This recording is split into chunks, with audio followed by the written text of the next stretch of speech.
Good afternoon, Market America. Congratulations, Gary. Thank you, corporate team, for this opportunity. Thank you, Jim, definitely. Right, I have 8 minutes to go through this, right? Thanks for having me. My name is Brett Portelli. I'm 25 years old. But before I even get into my story with the business, I want to come in a little bit of a different direction and tell you about where I actually came from.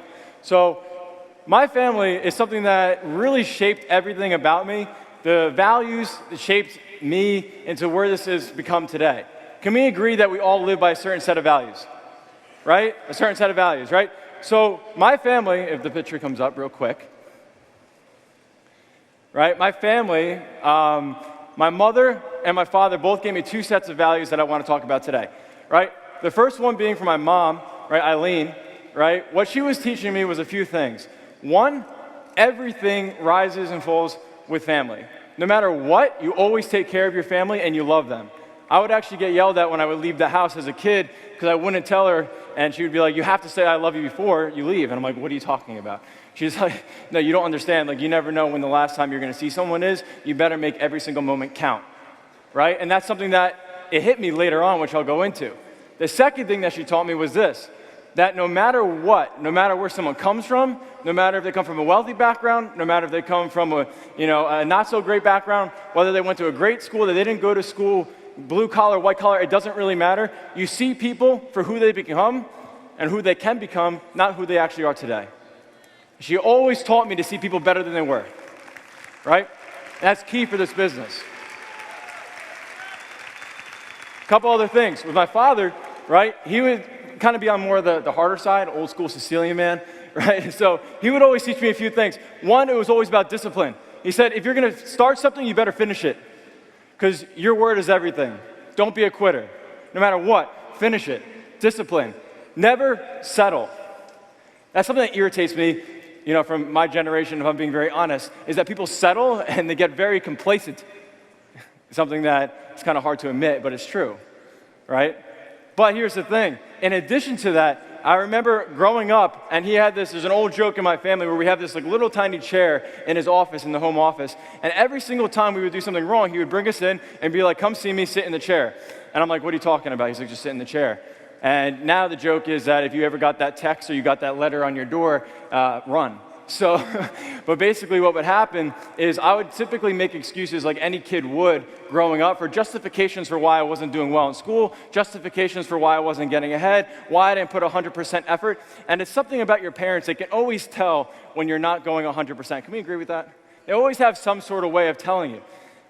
I remember I was making all these excuses, and this is something that I will never forget. He literally looked me in the eyes and said, Brett, no matter what you sell me on today, you are what your record says you are.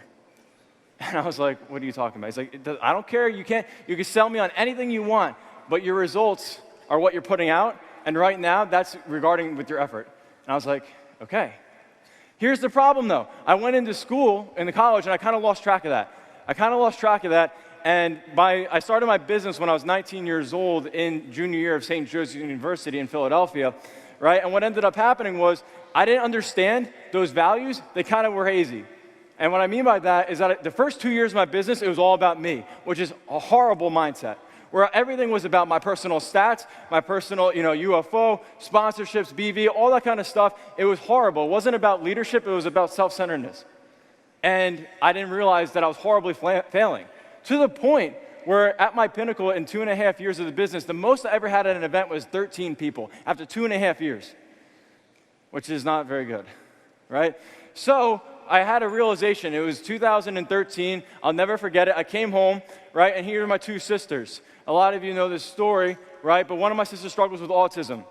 And I'm going to share you with this. I'm not going to go into all of it with what she's been through, but something that I took for granted, where I was the center of all my problems. I thought I was the center of the universe. But in reality, I came home from school. I'll never forget this. I walk in through the door, and then we have a computer in the side room. She was sitting down there, and I didn't really think much of it, but she's usually genuinely just always happy. She's someone that is genuinely happy 100% of the time. But this one day, something was off. I didn't think much of it. I went upstairs, dropped myself home, and I was like, maybe I should go say hi to Gabby. Went down there, and I swear to you, this is like, it just hit me like a ton of bricks. I go over there, I'm like, Gabby, what's wrong? And she's bawling over the computer. And I'll never forget, she looks at me, and she's like, Brett, I have no friends. I want somebody to be with you, or be with me, and I miss you and your sister because we were both in school. And it was like, here's somebody, or for me, it's like I'm thinking about, why am I not succeeding in this business? I'm thinking about my job. I'm thinking about trying to fit in when my sister at home is just wanting somebody just to care. She just wants someone to be there for her. And I said, what kind of person am I going to be if I can't even take care of my sister? That's more important to me than anything else in the world. Right? And with that being said, this is where it kind of hit me over the head, where this business is bigger than you. If I have to be honest with you, my biggest obstacle in the business was myself. I don't know if anybody else can agree with that with themselves if you're being honest, but the biggest obstacle was me, meaning that I had an ego. But it was like, what am I egotistical about? I'm sitting in the chairs, and it's like I have a big ego, but yeah, I can't even afford 3 tickets to the next event. Who am I to be proud? Right? And I'm sure I'm not the only one in this room that share that kind of feeling. Right? So with that being said, it's like it's not bigger, it has to be bigger than you. Going back to those 4 principles that I talked about, right? Where I was talking about in the business for the first 2.5 years, no growth, 13 people at the max at an event, right? Here's the funny thing. Switching that mindset, that year, read over 40 books, listened to an hour and a half of audio every single day while working a full-time job, right? Here's the thing, what happened with that. The business went from 13 people, right, to personally over 100 people today, right, with over 234 people from Philadelphia here today, right? That being said, right? Right? 234 people. I don't care. I'm not trying to impress you. I'm just trying to impress upon you, when you switch your focus, everything's going to switch for you, right? And what ended up happening with those 234 people, right, going over multiple UFOs, not only myself, but within the team, right, we had 70-plus people within our organization this past quarter to qualify for SABP, right? Gen Y doesn't have money. What are you talking about? 70-plus people did it, right? That's what I'm talking about, is that when you focus on the bigger men on the team, everything comes together. And here's the thing. This is the family. This is the family.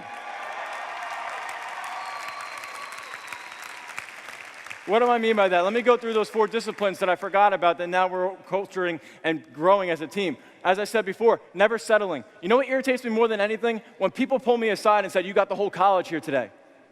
People pull me aside like, oh, you got all the college kids. You guys bring a lot of hype.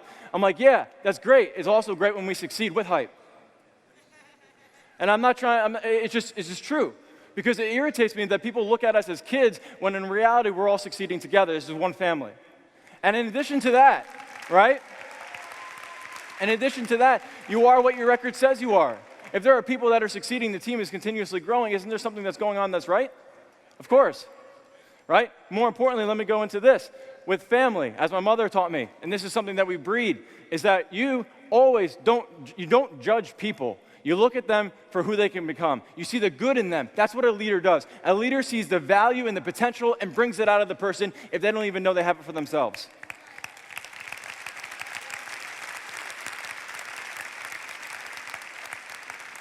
And lastly, you always fight for your family.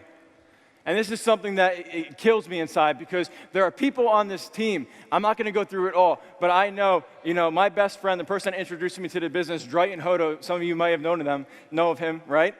His father, I hope he doesn't mind me sharing this, but came down with unfortunate disease.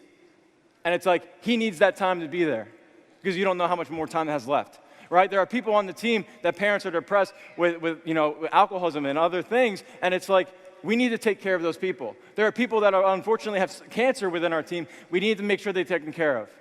I can go down the list. There are people that don't have, a house to live in currently. And it's like, who would I be to not fight for those people? Right? And I'm going to challenge you this. If you're a leader within this business, which I think every single person within this room is a leader, otherwise you wouldn't be here. If you're a leader within this company, you never focus on yourself and you always fight for your brother and or sister that's next to you. Always. You fight for them, you fight for their why, and you pull it together. You pull it together no matter what. Why am I talking about this? Why is this? I'm sorry for the time, but why am I talking about this? Because here's the thing. If you don't buy your tickets, to me, you're spitting in the whys of other people's faces. That's the honest truth. Why is it that people say they want this business but can't buy tickets? Why do they want to give back to their family but can't buy tickets? Why is it that they want to give back and have the time and be there? It's like you really believe, but you can't buy tickets. It doesn't make any sense. It doesn't make any sense. These tickets are more than just an investment in terms of cost. If you look at a ticket and you say it's a cost, I'm going to tell you this, you're an employee. Because when anybody asks me how much does something cost, you are not a business owner, you are not an entrepreneur, you are a 9-to-5 or you're a 45er. You're a 45er existing within the 2 to 3. A business owner would say this is an investment. A business owner says this is an opportunity to give someone else a dream. We have the bakery, as JR always talks about. We have something special. It's our job to share this gift, right? It's our job, it's our mission to fulfill JR's gift, which is what? Filling this arena with all the directors, everyone in here is a director. That's our mission. That is our mission. This is Project Director if you have to go into it. It sounds funny, but that's the reality of the situation because it's our job to continue this company for the next 20, 30, 40, 50 years, and God help me, this is gonna make it, we're gonna make it work. And I'll see you guys in North Carolina.